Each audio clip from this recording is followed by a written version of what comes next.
name is Dubem Okafor, and I'm from Urban Science Academy in West Roxbury. We have Dubem Okafor.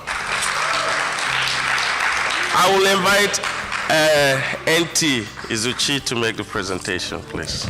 Very good. Dubi. Yeah. Congratulations.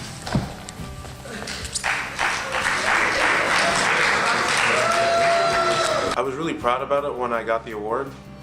I wasn't really expecting to win exactly because it was an essay contest, and the people that were going against me were other Nigerians that just like jotting down their ideas. And at the same time, when you wrote poetry on the paper, I was like, I have to try it out.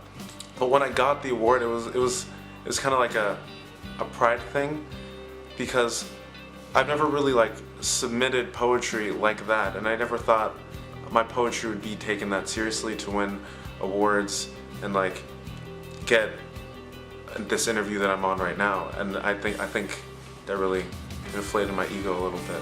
We have Dubem Okafor.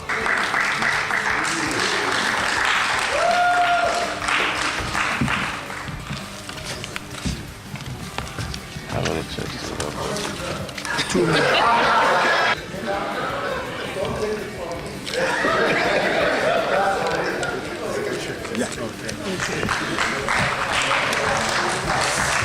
The process started in church. All the uncles and aunties in my church were talking, and my uncle Innocent, he just handed us a slip and said we should do this essay competition.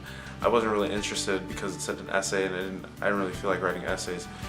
Then I saw the money attached on, and I saw the poem word, and I knew that I should probably try it out. So on the paper, the prompt was talking about the Chibok girls incident and my reactions to it and how I feel about it and what should be done about it. And that was it's really different from the poems that I usually write. I usually just write about stuff in my high school or just being a teenager or something like that. And it was also cool because I saw a poem like that written before, and I thought, not only am I going in this contest, it's my turn to talk about my people in a way I haven't before. But it was really hard because I didn't really know that much about it. This happened to be the same time my mom went on a march for that she went on a march for that movement, and she talked to me about it. And because of that, the poem got started and I had some traction, but it wasn't anything I thought I was gonna win about. When we got the news of Dubem's winning the award, it came, as a matter of fact, through my reverend at my church, All Saint Anglican Church, Boston, Reverend Femi Adetoro, who texted to inform me that Dubem won the essay contest. It was pleasing and surprising. Oh, we are so happy. And I remember that day that one of our colleagues in the church brought it. I said to myself, Dubem must be interested in this thing.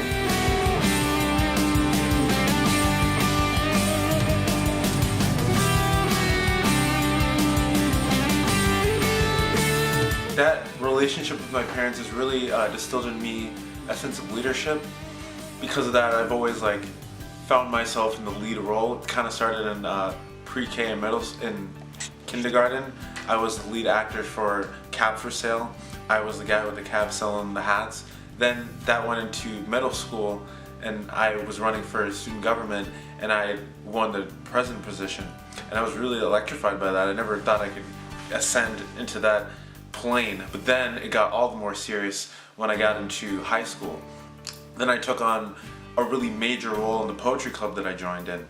I became a sort of guru coordinator type thing. I was a major staple. I'm coach of other poets, and I'm a member of the team that goes into our slams, our big competitions. Writing this poem is protest. Thinking we could stick up a mayor for pocket change. When it's not even his to give us. That coveted Caucasian percentage is telling us that the school is where the waste kids go.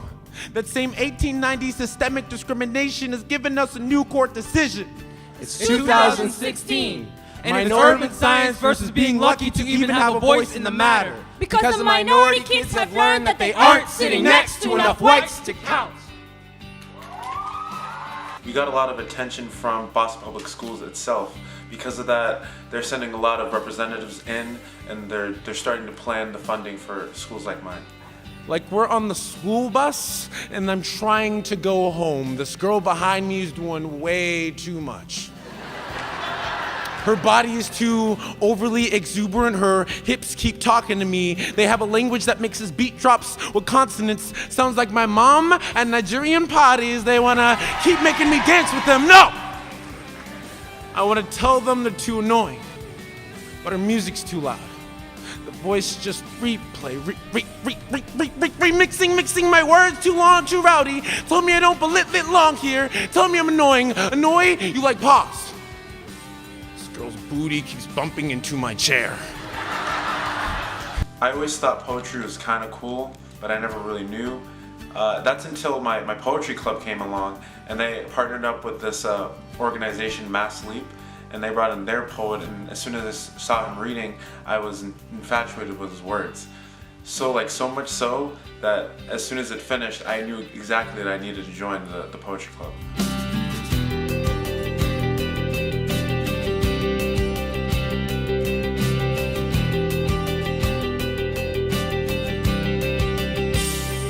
Motivation that I get from parents is really tight-knit. It's mental and physical. From my dad, it's mental. He always says, use your head. And because of that, it's really got me to always be very knowledgeable before I even get in the conversation. My mom was always saying, be serious. So because of that, it's made me always make sure I follow through before I ever finish anything.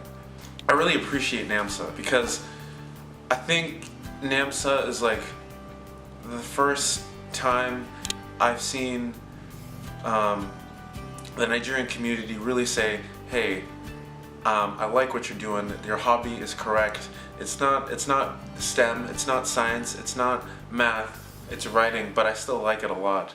Keep at it. I think it's the first time the Nigerian community's ever done that for me, and I really appreciate it, still on this day. I think because of that, it's really made me go harder into my poetry and really give me that confidence that what I'm doing is worth something and it's not just a waste of time.